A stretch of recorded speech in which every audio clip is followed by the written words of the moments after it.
What's up? Welcome to the pilot episode of the Hank Russell Invitation.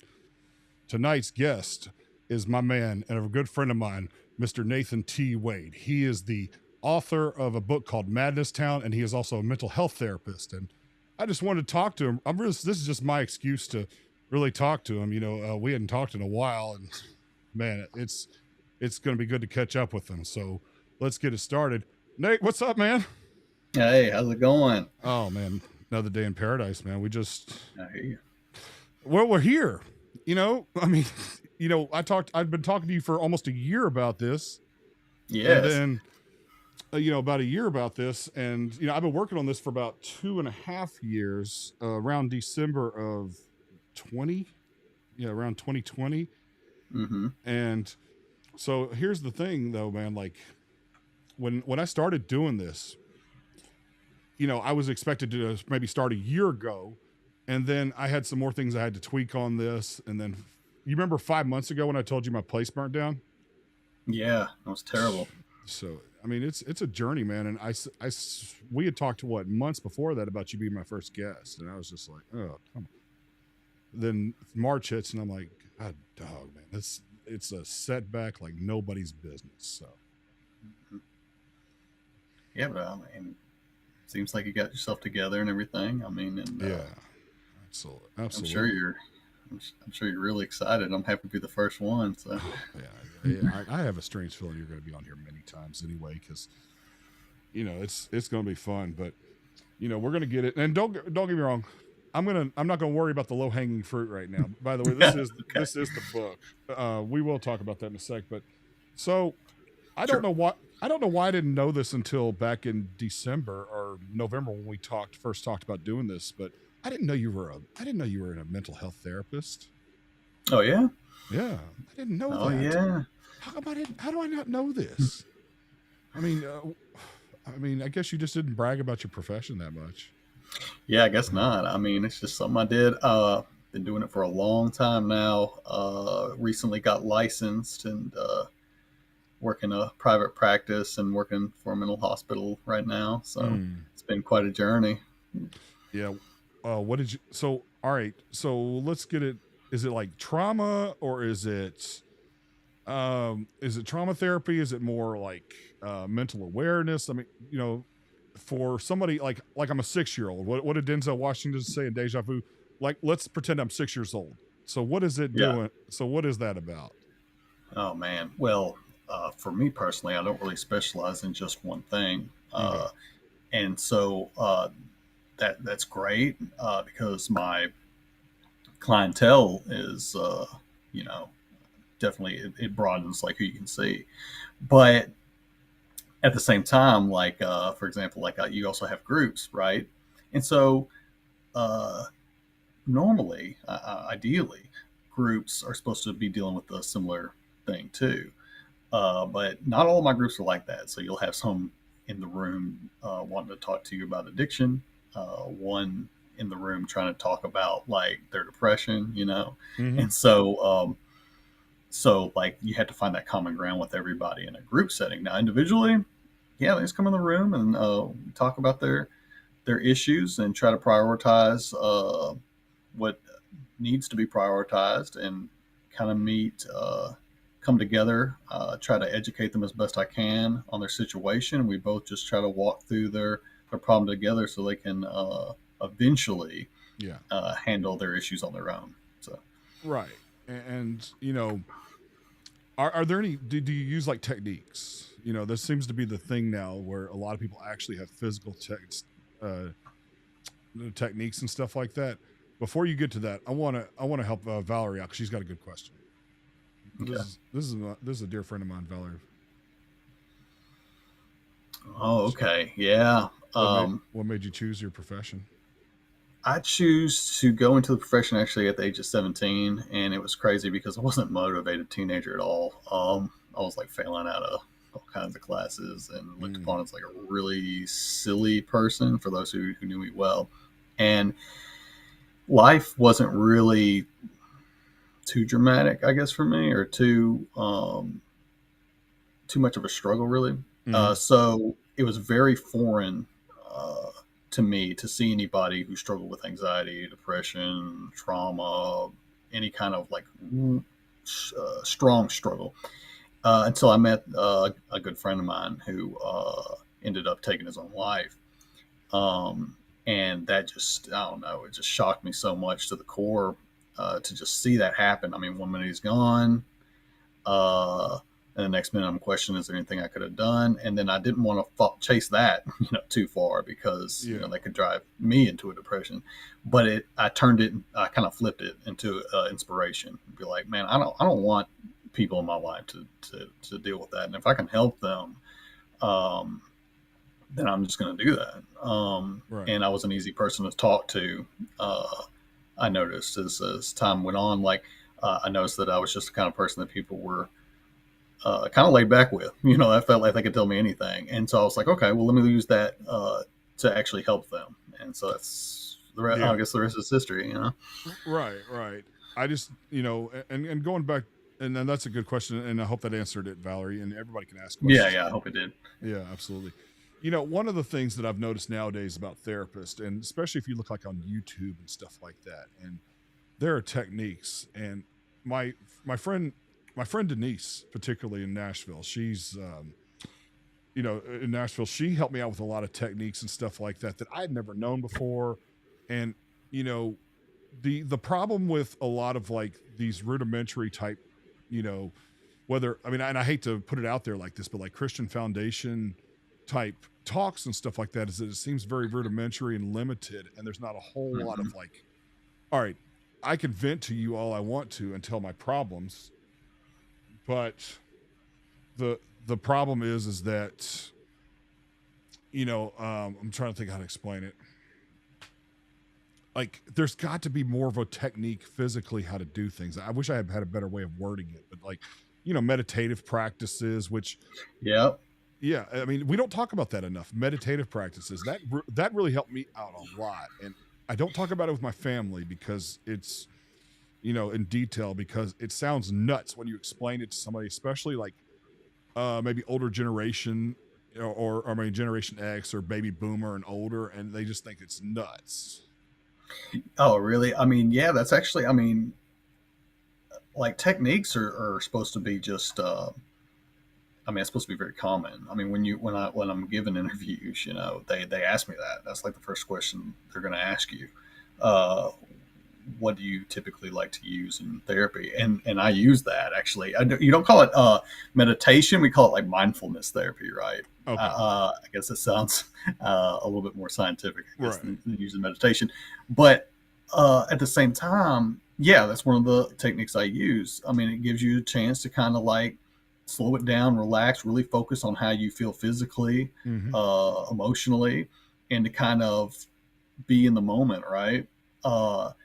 And I'm with you on that. Like, I feel like to educate people on the different techniques too, not just therapists, but just the general population, I think they would just benefit from that. Because like you said, it's one thing to vent, which, I mean, that is a big part of therapy too, is hearing them out. But it's like, okay, now that I've told you my problem, where do we go from here, right? Right. And so that's where the techniques come in. Yes. Yeah, it's just amazing. Like, I was watching, and I'm going to repeat this show on most of my shows and stuff like that. But did you ever watch the Midnight Gospel on Netflix? The Midnight Gospel. I remember the Midnight Mass, but not the Midnight Gospel. Okay, well, it's a show by Duncan Trussell, and it's real bizarre art and stuff like that. And he talks to many different people. My brother just convinced me to watch it. And if you know me and my brother, we don't have the same taste in TV shows and movies. But there's this one exercise that his mother is a therapist, and to give away the end, this was months before she died. He wanted to do a podcast before she died. And my thing is that she would do this thing where and if you watch episode 8 of the Midnight Gospel on Netflix, and I believe that they start by focusing on their hands, or one hand, and focus on both of your hands. Then you focus on your feet, and what it is, you're getting your mind away from your body so that your mind can rest a little bit. Yeah, that's kind of like mindfulness therapy. Hmm. Yeah. But if you tell somebody like who's like baby boomer and older, they think you're nuts. They think you're like a No. hip. They think you're like a straight up hippie or something like that. Oh yeah, oh yeah. I mean, I've met plenty of people like that. I've met people that are a little bit more, I would say, on the religious end too. I've been like help them out as well, and but I'm introduced as the secular therapist. This is our secular therapist, Nathan. For Yeah. example, And he I does hate the hippie stuff. right. And I hate to be that way, but like a lot of the secular therapists seem to help me out a little bit more with the Oh mindfulness my. and the mind clearing. And I hate to say that just because I don't want to start a fight with nobody, but let's face it. I mean, you know how bread and butter everything is like under the roof of like the Christian church and stuff like that. Sometimes it's there it's basically like, no, you need to just get over it. I'm like, it's not that easy. Yeah, that's tough. I mean, I mean, I've even seen people be punished or talk about being punished by their parents for expressing their emotion, and I mean that's a no-no. Or be brought to counseling as a form of punishment. No, it's not punishment. No, no. It's here to help you. Yeah, I didn't cry that much growing up, or maybe I did, I don't know, but I don't think dad ever got mad about stuff like that, or mom, about me if I showed emotions and stuff like that. But we just have to remember it's a different decade, and it's a different decade right now, and we are mental health is definitely taking the forefront right now, and I love it. I Mhm. absolutely love it. It needs to be, it needs to be addressed more. I mean, look at everything that's going on in the world right now, and it's all, people don't know how to manage their emotions right now. Mhm. Am I Yeah, wrong? I Am I mean, wrong? oh no, I mean, I just think that um, I feel like it's tougher than it's ever been because one, of course, the pandemic didn't help, right? But like we also have so much information coming at us all the time, Mm-hmm. um, and many times it's negative, Mm-hmm. and many times it's people are arguing with each other, and I feel like a lot of the news is negative. Mm-hmm. And you're just taking on all that energy. Um, Yeah. and then so you're going to think like, well, the world is just an ugly place. When indeed you're just focused on the ugly part. You're hyper focused now on the ugly part, and you're like, well, what do I do with that? Right. And you don't want to seem crazy, by saying, well, I need therapy, because sometimes people put that kind of like stigma on it. Where if we boil it down, I mean, everybody needs some form of therapy, in my opinion, Yeah. whether it Absolutely. be small or big. Well, in 2019, and my relatives thought I was crazy for this, but I fasted a whole year from watching media news in 2019. At the time I had my aunt living here with me as well, and she didn't understand it. My other relatives that I won't name names, they thought I was crazy because I wanted to get away from all that, and I didn't care about being informed that year. I really didn't, and it really helped me out mentally. Because just imagine when you watch stuff on there and you just get so worked up for no reason, and it's like then it's over, and yet the damage to your brain is done already. Yeah. you know I mean, I could be wrong. I mean, I'm not saying I am, but I'm not a mental health expert. By the way, I got a text message. He wants to, I'm just gonna say it. My dad wants to know, what does he think about mentally violent people and heading off vile behavior before it happens? More facilities with a question mark.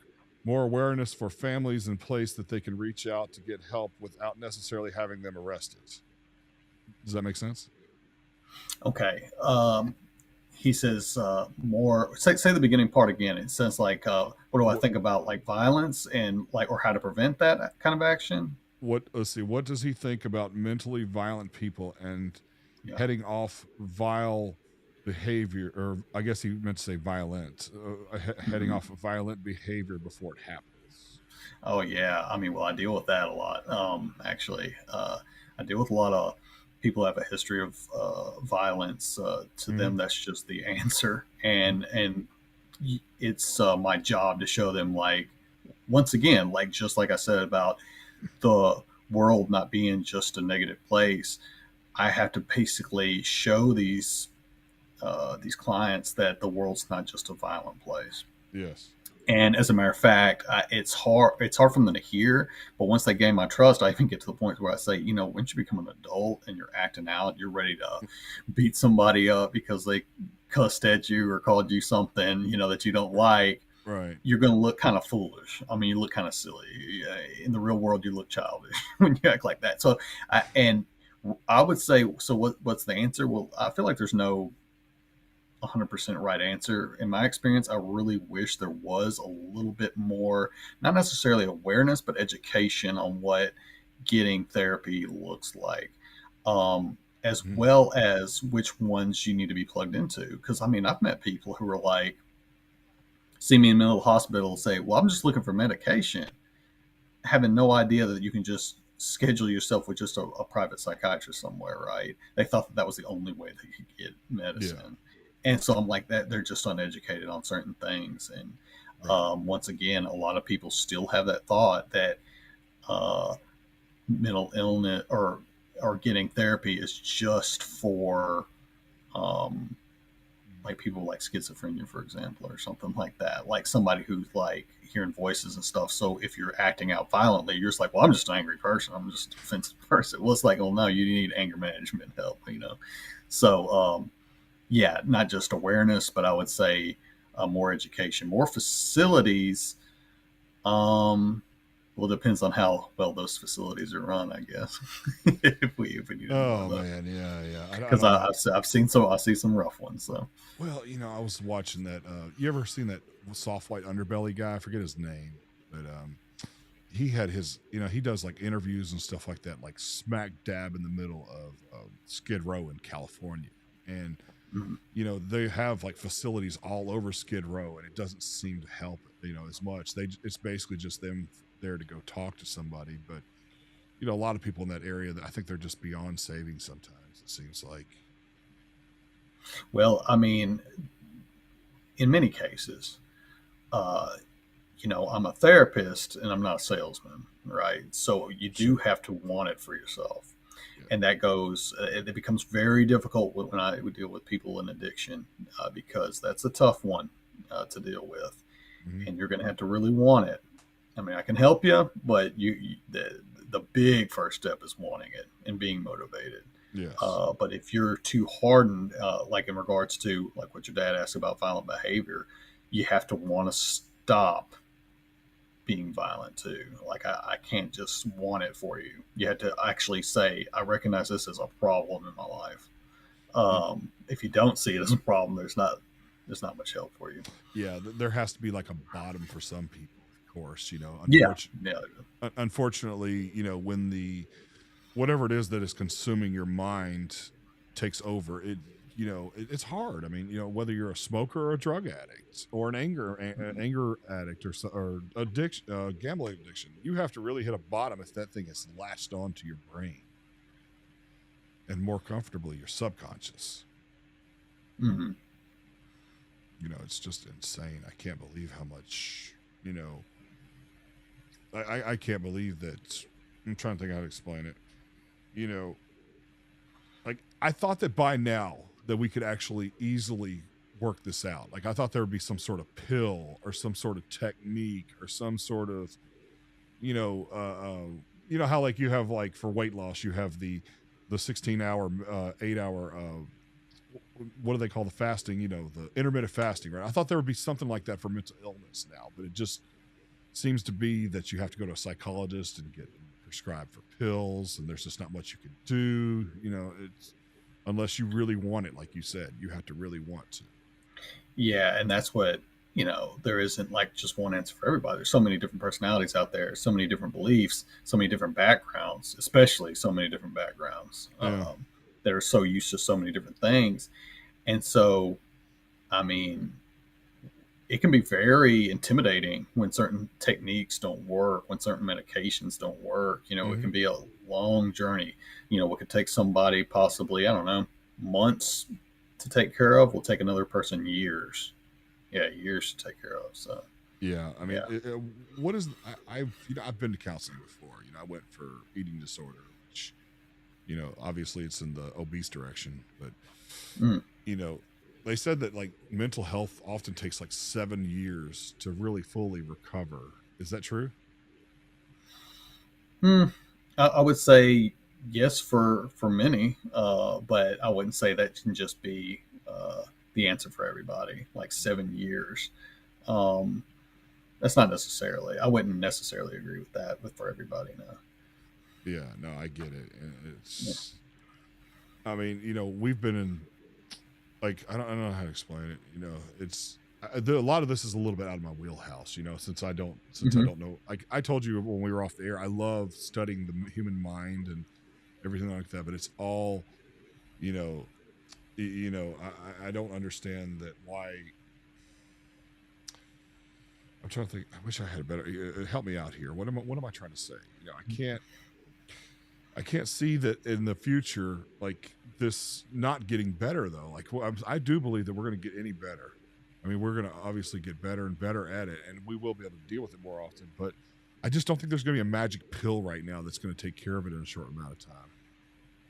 Might numb you. No, there. I mean, when you think about too, like what people have gone through over history. You have your really really dark points in history to where people were so cold towards certain things to where it was viewed as even normal to be a certain way, and that comes and goes. I feel like with people, I feel like they'll always be we'll always have so much trouble in life. We'll have, Yeah. and I don't think there's ever just going to be a coming together where everybody's like, oh, we Mm, can beat this together. I'll like, you'll have big groups say that, but right. society as a whole, no. Oh yeah. Oh, my friend Valerie, she said, I don't believe the 7 year thing. Sorry. That's because you're Yeah. awesome, Val. Um, by the way, I was going to see if I could get Val to come in here last night. When we were doing the testing and stuff last night. I was going to, Uh-huh. she and Paul do a little show on the private academy group that we're in. And it's called Ecam Academy. And, obviously I'm streaming through Ecam, and a lot of my guests that are in here right now, they're from the Ecam, and they're dear friends and love every one of them so much. But, yeah, I'm not picking on Val, but Val has been a very positive light in my life right these days, this past like what year and a half or so that I've known her. So when she says I don't believe the 7 year thing, that's because she's awesome. She could probably conquer it. She'll be like, I'll get over it. I'm cool. I hear once again like different personalities. Like I've seen people get better so quickly. Um, I've even Yeah, seen clients. yeah. I do like your idea of fasting from media for a time. We all need a break from the madness. Absolutely, Nope. absolutely. Like I said about the information overload. I mean, man, we get so much, and everybody thinks, because of social media. I feel like everybody thinks um, that people are living these great lives. Like if you, I've heard even people say that about me. Like, oh man, it seems like you do so. I wish I had your life. I'm like, okay, well, it's not like I just post all the negative in my life. I'm pretty sure you say the opposite. You know, I mean, Oh man, no, no, no. nobody's no nobody. I mean, very very few people like to just post their Uh, real drama. I'm trying to You know, watch my language, but if I hear somebody like say, "Oh man, they have such a great life as an influencer or something like that," I'm just going to look at them and go, "You got me effed up." Okay, it's not happening. No, no, no. I it's I've rough met out there. It's rough for everybody well, I in mean, different ways. In different ways. we don't need to like. I like to use that term "low hanging fruit" and talk about their insecurities and stuff like that. But come on, I Mm. mean, come on, man. Like when you got these guys out here throwing like holding a napkin size amount of money on their ears, like they just grabbed a handful of napkins, but it was money, and then they want to show you how much money they're making. Or you got the girl that has the Bible verse in there, but yet has the thong on. I mean, come on, you know. I don't think Jesus wanted to see you in a thong. Come on, that's funny. You got to laugh at that a little bit. I mean, I realize Well, you I got to mean, laugh. I mean, once again, though, like I mean, I mean, who knows what they're going through? Who knows why Yeah. they post it? There's always, I always say that too, like without judgmental eyes, like there's always a reason why people do what they do, and they Mm, always have that answer. mm, Whether they want to delve that deep or not is up to them, but there's always an answer to that why. Like, well, why are you posting one thing and posting another and next? Why do you like holding that money up so much? Is it because you're not used to having that much, or right. is it an achievement to you? I mean, like, what is this? Right. Or is it like you said, or it might be an insecure thing too. Yeah. Who knows? And I don't know what it is. From on a lighter standpoint, I want to tape this down, right? Because I'm so sick of seeing middle fingers. Like it's like every girl out there's got to be like, on the. I'm like, come on, man. That's so unoriginal. It's like I'm so sick of these girls out there. Valerie says I'm laughing. That's hilarious. Yeah, yeah. If I have one more little girl who greets me with a middle finger for no reason, you know, oh my goodness, it's a Well, I mean, people want to fit in too. I feel like yeah. sometimes the people our age struggle a little bit with. I don't know, maybe even people older than us, but I would say I see a lot of people our age and younger deal Mm-hmm. with kind of like a mentality that we're still kind of in high school because of social media. We're trying to be like each other instead of high school, though now it's an online thing, right? Yeah, So I see a lot of that. So that's where your stuff comes from. I feel like a lot of times, yeah. like you said, I'm sick of seeing middle fingers. Well, that's the cool thing to do, man. I mean, we talking Mm-hmm. You know, about. well, as long as I don't hear like a bunch of 11-year-olds listening to "WAP" by Cardi B, then I'm cool. That's oh my goodness, that was talk about. I'm just saying, like everybody's so worried about being cool. It's like I'm the cool parent because I let my kid listen to Cardi B when she's 11 years old. I'm like, little girl, you are closer to Baby Shark than you are to Cardi B. Okay. Man, Uh, you'd be surprised though, man. A lot of kids out there think that they're on the same level as like mm-hmm. an adult.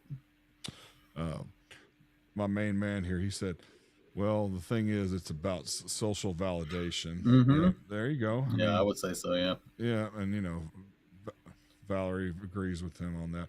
Uh, by the way, Valerie's an excellent singer. By the way, and Oh, her, nice.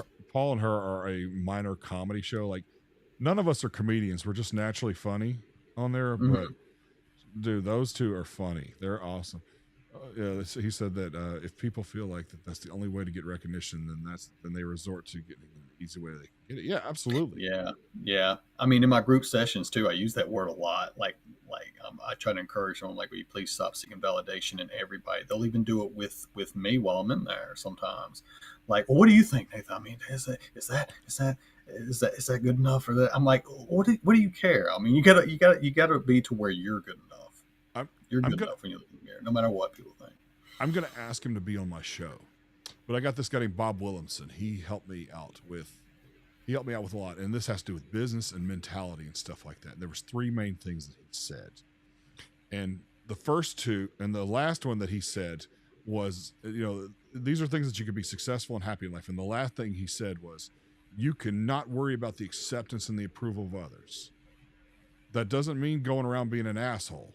You know, Yeah, absolutely. that doesn't mean going around. That means that if you are doing the right thing by yourself and others, like if I say, like the other night, somebody wanted me to hang out with them, and it's 7 o'clock at night, and they want to hang out. No, I got to go home. I got to stay home and get some rest. And I was actually getting ready for this show and stuff like that. And I said, I can't do it.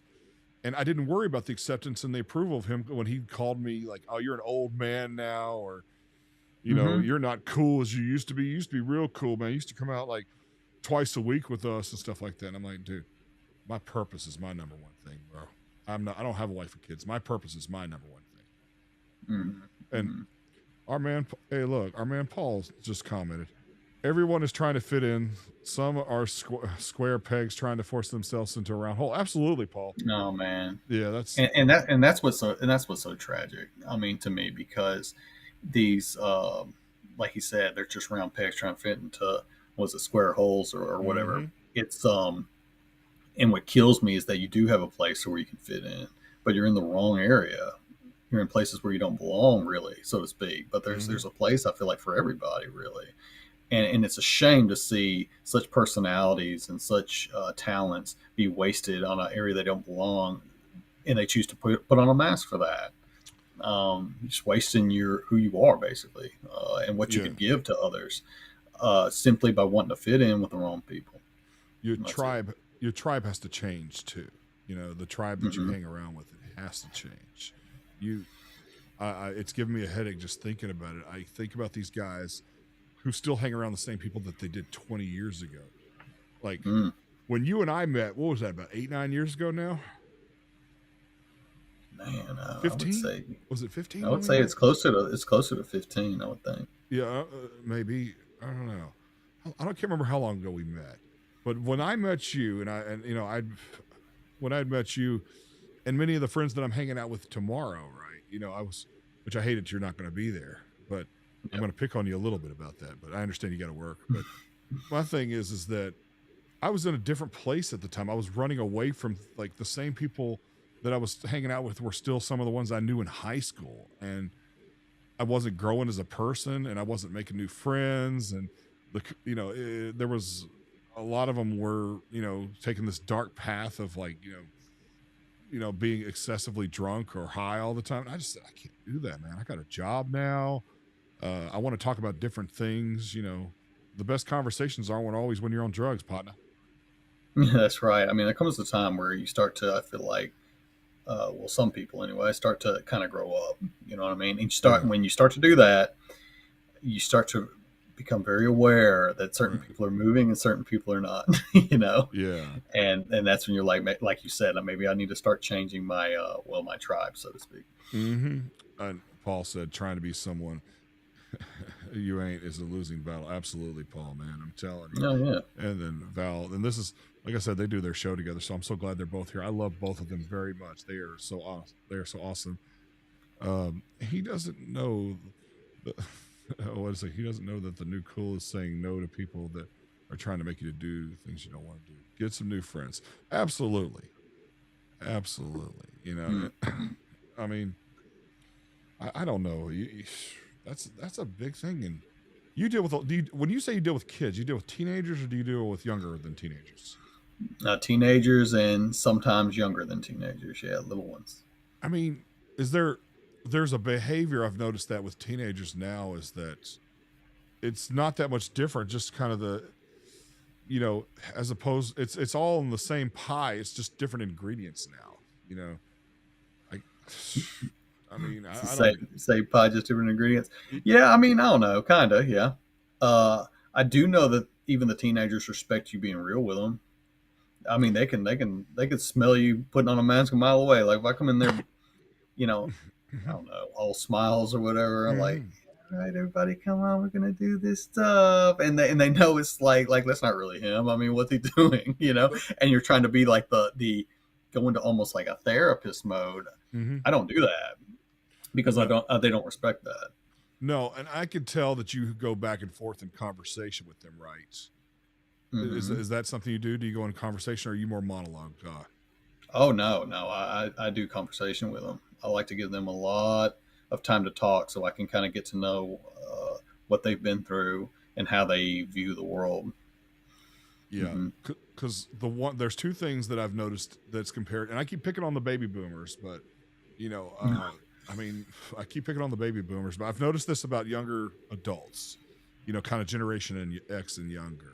Is that first of all, like when you were young, when you were with older people like that are baby boomers and older, it's always I talk, you listen, and that's how it goes.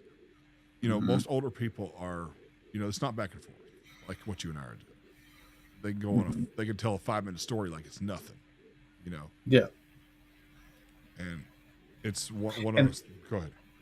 oh, I was about to say, and that's the thing too is like I'm not an authority figure, right? Mm-hmm. So I'm not going to come in there and be like, all right, I talk and you listen. No, it's like, okay, I'm trying to get to know you as a therapist, so I need to listen, really, Oh yeah. honestly.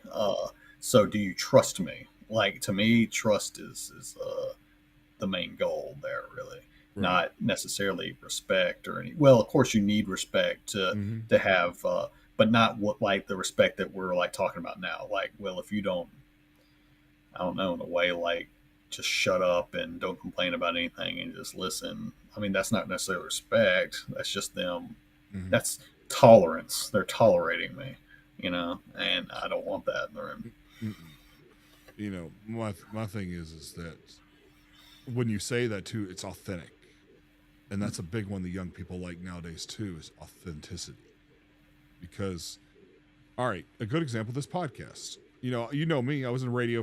I was in radio. I've done broadcasting. I've done all kinds of things that for years, Mm-hmm. and I have to cut back on it because I have to be more authentic now. I have to be in conversationalist as opposed to like, all right, ladies and gentlemen, well, out there in TV land, we're going to be doing our, you know, we're going to be doing this show today. Well, Nate, how are you today?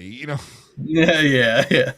But it's Like morning show hosts or whatever. That's what yeah, this sounds like to yeah, me. and it's so unauthentic. Like I was listening, I've listened to like presidential interviews and stuff like that, and those bore me to death because it's not authentic. It's kind of like the whole, I'm trying to, the host is trying to be funny and witty, and then and the president is just trying to answer as little much as possible, and I'm talking about over the past 15, 20 years. And it's Mm-hmm. just not authentic. Like, whether you like him or not, when Joe Rogan interviewed Bernie Sanders, that was the most authentic interview I've ever seen a politician do. Hmm. See, and also like when Obama was talking to Mark Maron back when he was still president down in his basement, that was so authentic. You can't get that from too many people from a radio show or a TV show or something like that. You got to do it in this kind of setting where you can take your time. Mm-hmm. And I feel like I think that's why the kids like authenticity more because we're getting more authentic now. I mean, am I wrong? I think it depends on the setting. I feel like social media wise, I feel like we're a little less authentic Mm-hmm. because you're only showing like the best part of yourself. Mm. Um, and I feel like showing videos and stuff of yourself doing whatever. Right. It can be probably viewed as that's just who you are, where really it's just so much more than that, right? Right. So I don't know. I do feel like talk show wise, I see, like you said, like I do see people trying to be more authentic, Yeah. but I think sometimes people in general are taking steps backward with authenticity. So I would say yes and no. Yeah. I like that. I never thought about that. I never thought about that. I think that maybe, there is a double-edged sword. You're sometimes not always with the authenticity. You're not going to get the best of them all the time. If somebody die, in radio, and any type of broadcasting, whenever, you talk to like them, they have to be focused, lightning focused all the time. Even if like your mother died the night before or something like that, you have to be focused. But if I'm doing like a 3-hour podcast, which we're not going to go that long, I know you got things you got to do. But if we're doing a 3-hour podcast, then you're going to see the vulnerable side of people when they have a conversation with each other. Mm-hmm.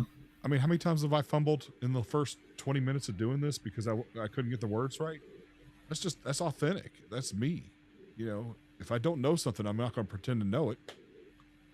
So I fumbled a little. Well, bit. yeah. I mean, to me, I don't even notice that though. You see, because I mean, I'm just No. we're just having conversation, basically. No, I have no problem showing my vulnerability. It's those tough guy days are coming to an end. I promise you. I do not feel like cracking skulls anymore. I really don't. Like I was listening to the VHS podcast with Katie Fawkes last night, and Mm-hmm. she had the movie Now and Then with Christina Ricci and a bunch of them, and I love that movie. Okay, I have no problem being vulnerable and saying I like that, and that's a total chick flick. Okay, but it's a good story. It's a great story. So I don't have a problem with being vulnerable. I really don't. Now, if I get like some of my relatives not to make fun of me for it, then I'm good. But Mm-hmm. but I like it. But yeah, absolutely, man. So you want to get into the low hanging fruit? Yeah, let's get into it. Let's go ahead. What? Yeah, there it is. Yeah, here's No, the book. there we go. Madness Town. So I've read it twice, but let's talk about it because I don't. I'm gonna talk about it. I know you don't want to reveal the ending because that's not because this is a story. This is not a self-help book. This is a science. Yeah. Let's not get that confused. Yeah, it's a sci-fi fantasy book. So we don't want it to. I know that you're a therapist, but it's cool to have a sci-fi book, and I Mhm. loved it. It kind of has kind of like a Sin City type vibe to it. I mean, am I wrong? No, you're not wrong at all. It's one of my favorite movies. I'm sure it had Yes, mine some too. inspiration in making this book. Yeah. Dude, I want a Springfield 1911 because that's what Marv uses to off his guys or his Mhm. enemies and stuff like that. So I'm gonna Yeah. get one day. But That, but I'm glad you said that. I mean, to me, that's kind of the feel I was going for when I wrote it, was to kind of have yes, that kind of darker, like noir feel.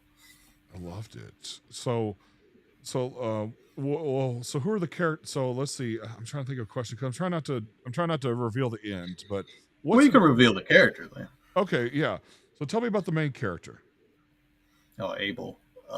Abel. So Abel is this, uh, I would say kind of like a Boy Scout kind of guy, I guess, if that's a safe word to use. He's a do-gooder. He wants to do right by his city. Is Uh, that him? even what, the guy in the center? Oh, no, that's not him. He's the one who is in the back seat of that car. You're seeing the back of his head. Okay.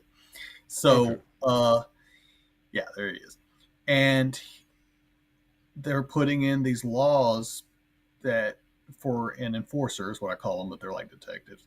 Uh, the higher ups are putting in these laws that he feels like aren't in their best interest. And his partner Frank, is a big hothead, very impulsive, and just ready to lose it over this. Mhm. And Abel's not. I mean, Abel's like, we're going to roll the punches because he's just a guy that just believes in the greater good, so to speak. He believes in the city. He Yeah. believes that they're going to uh, still keep doing what they do because they have a reputation to these two guys, these two detectives, Frank and Abel, Mm-hmm. as being saviors of the city, along with their friend who is a scientist because he helps them interrogate the criminals because he recently invented a machine that helps them go into their subconscious mind, and he says it's so much easier, right, to interrogate somebody because you're really looking at the raw of them.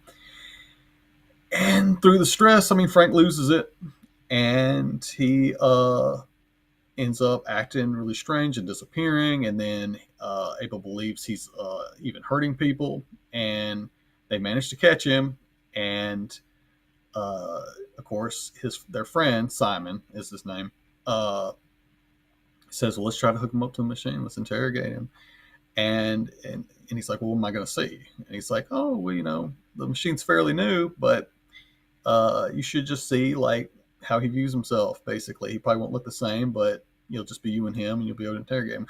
Well, when they hook him up to a machine, it's not like that at all. I mean, he's in the back seat of the car, basically, that you see on the cover, and riding with just a bunch of people, and so it's a madness town. I mean, Yeah. Yeah. basically, so yeah, that's where he's going into. Oh, oh, oh, by the way, real quick, continue. But look, how many people I've just ticked off. Paul's Oh no! Oh no! Paul's a boomer. You're My judging the my my boomers. my, my, my mentor. She's a boomer. In my defense, I never said anything about it. No, he didn't say nothing. It was no, it was all me. Like I have no problem. Look, I one thing about it, I might piss off people every once in a while, but I might piss them off every once in a while, but you're gonna get the truth out of me. I promise you, you're gonna get the truth out of me. Whether if it's my truth, should I say, you'll get my truth out of it, and that's one thing going forward. Even with this, nothing. Some things I say are not facts, but it's just my truth. You know, Mm. I mean, if I say that that the sky looks like it's orange right now, well, that's probably because I'm colorblind, but it's my truth. Okay, maybe that's a bad example. Okay, that's a bad example. That's a terrible Oh my example. I goodness. wish I had a Um, better example than that. that's okay. Ve- He said, yeah, don't really. don't Oh, reveal yeah. that. Okay, Um, cool. yeah, yeah. I mean, it's just that it just sounds like you've had some bad experience with boomers, and you just No, keep it's going like I'm back. Keep it thinking, simple. dude, That's all. my parents are boomers. I'm gonna get noogied and denied, family dinners and all that stuff. When I come over to the house, I'm gonna have like hot dogs that are thawing out in the sink.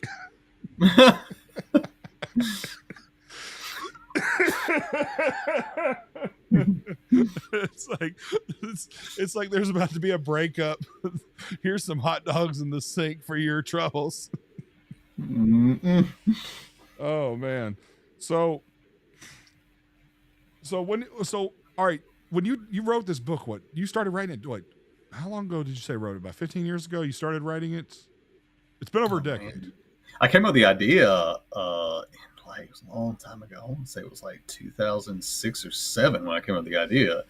But I didn't actually write it until, well, shoot, I'd have to look at the date and see when it was published. But it was not too long ago, not too terribly long ago. And actually, I have a problem with like my attention, so it's like it's hard for me to just sit down and write it. Uh, so I wrote it in between actually sessions that I would do. That's where it was written, and slowly put it together, uh, Oh slowly but surely. yeah. And I'm, there you have it. I'm sorry. My dad just texted me, says you're a lying boomer hating bum. Now get Oh me a my Red God. Bull. get me a Red Bull. My Give friend, me a Red Bull and enjoy your hot dogs. my friend Denise. I'm gonna get chewed out by so many people that I love in my life right now, but at least at least Valerie thinks it's hilarious, so that's all that matters. There you go. Oh my goodness, it does. Well, okay. For the record, I keep to defend my friend Denise. I keep forgetting she's older than she is. She looks like she's maybe late 30s or something like that. So that's my. Mm. I don't talk to her like she's a boomer, but anyway, she brags about it all the time. So I ain't doing nothing but soothing her ego. Okay.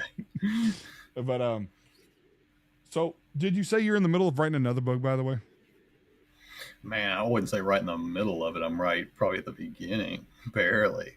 I'm like got the outline done in like a couple of pages. That's about it. I wish I had your mind. I really do, because I don't know if I should. One of my bucket lists is to be able to write a book, but Hmm. Madness Town is like what, 180 pages, 170 pages, Yeah, right? it's not long at all. Yeah, that's a good sized book, yeah, but it's not long at all. No, this No, book it's is. like almost novella size. Like it's like you got novellas, right, which are like Yeah, really like little small stories, and then mine's just a little bit bigger to make it a novel. So, but maybe that's why I liked reading it twice, because I don't read too many books twice. mm, Like I think the only other book I've read in the last 2 years twice was the Sellenstein Prophecy. hmm. And they made a movie about it, which you know how it is. If they make a movie about your book, everybody, all of us snuck up snobs are gonna be like, yeah, but the book is way better. Oh yeah, it's very few that I would say are as good or better than the book. The book, So, yeah. I mean, Jurassic Park, no question, the book is better. I mean, mm. what's another one that? Now I don't know about 50 Shades of Grey. Now when they made those books and then they visualized it. I never saw none of those movies though, but I want to know what people thought about it that read the book over as opposed to seeing the movie. So it's like, did they bring your fantasy to life, or did they just sugarcoat it? I don't know. Even though it was written by a fourth grader. Oh. But so what's your next book? Is it related to? Are you going to try to relate it to Madness Town, or are you going to? Is it? Oh no, it's totally different. It's actually a horror, and it's going to be basically five short stories, and they'll have like one character in common will Okay. be in each one. But no, it has nothing to do with Madness Town. You know what? You're going to think I'm lying. I've never read a horror ever. I've never. What? I will. I That's will. mostly what I read. I will read. Okay, I'll read your horror, and because we are friends, I will whatever you recommend. I will read. I mean, as long as it's not Stephen King's Thinner, because the movie creeped me out. Oh wow! Did you see that one? No, man, they're good stuff. No, I never saw. I know about it, but I've never. I read a lot of Stephen King, but I've never read or seen Thinner. Man, I'll just say this: if you're trying to lose weight, I'm not sure if that's the right way to. I'm not saying it's right or wrong, but I'll say this: you will be dehydrated afterwards if you do what the guy from Thinner did. You'll be. Okay. He was trying to lose a few pounds. Let's see. What did Paul say? Paul just said, "I heard one chapter was about a podcaster."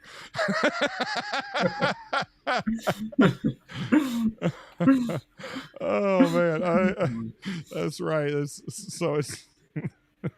So I'm gonna get stabbed in real life if you're gonna put it out in the universe, and then it's gonna manifest, and I'm gonna get stabbed. So there you go. Oh my! So well, at least make sure I get like a quick bullet or a beheading or something like that. Come on now, I don't want to suffer too much, man. I've suffered enough.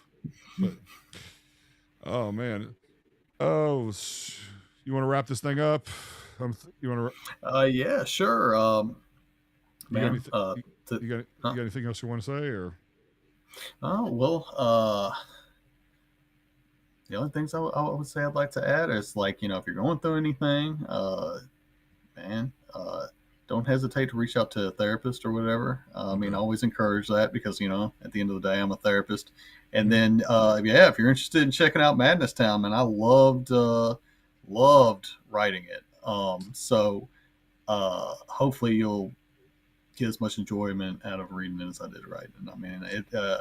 I mean, all the characters symbolize different parts of my life. So, I mean, that's where the inspiration came from. Well, other than Sin City, like you said. Yeah, but yeah. All the characters kind of represent something to me, actually. So, yeah, it was great. I was right on the money when I guessed what it reminded me of. But I'll tell you what, man. Thank you for coming on, man. And I'm sorry I won't be able to see you tomorrow. But real quick. Good. Excellent question. Where can we find the book? Okay, let's see. The book is available on Barnes and Noble. It's on Amazon. I think you can even get it on iTunes. Not an audiobook, but you can buy it on iTunes. And if you live in Memphis, you can find it in the bookstore Novel. You can actually find it on the shelf there. Those are locations right there. Valerie's got a question real quick. Before you go, what do you think about these online therapists popping up everywhere? I think they're very similar to doctors doing that, and I think that they have gotten very comfortable with being online since the pandemic. So instead of meeting in person, they want to just FaceTime and stuff. I think it's okay to do that. I've had clients that prefer me being seeing them like this, like for the FaceTime. And I think it's convenient because you get to just work remotely. But me personally, there's nothing like being in person. I don't necessarily frown on them being online. However, just make sure. I mean, with any therapist, whether it be online or in person, just make sure their credentials check out. So, absolutely. Paul did his research. It's on Amazon, including Kindle. No, there you go. And then, Valerie said Kindle, and then, Shogo said, what can I find on Amazon anywhere else? But you just answered that. So, absolutely, man. So, tell you what do you say we get this? What do you say I end this thing, Nate? Hey, man, don't let it be too long before I see you again, man. What do you get into nowadays? You just going to work, going home, raising the kid? Man, let's see. Going to work, going home. Just had a firstborn not too long ago. Probably lastborn, but we'll see. Thank you so much. And yeah, man, it's just so busy. I mean, but when I'm not doing that, I get out where I can, man. I mean, I try to hit up new places to hang out in. I'll always like Yeah. to check out new bars, whatever. I try to travel as much as I can, but right now, of course, the baby kind of put that on hold. But Well, man, life is anything but boring for me. It's like constantly, well, you know. dude, So. we're gonna talk again real soon, of course. But man, let's get out the house, man. I need to get out. Okay. I've been doing working on this for the past few weeks and haven't gotten out the house. So if you ever want to get out and get away from the wife and kids, then by all means, I'm here, my friend. All right, man. Sounds great. All right, I'm gonna end this thing. I just want to All thank right. y'all again, once again, for watching my first episode of the Hank Russell Invitation. Oh my goodness, what a trip, man! If nothing else, I'll see you soon. Peace.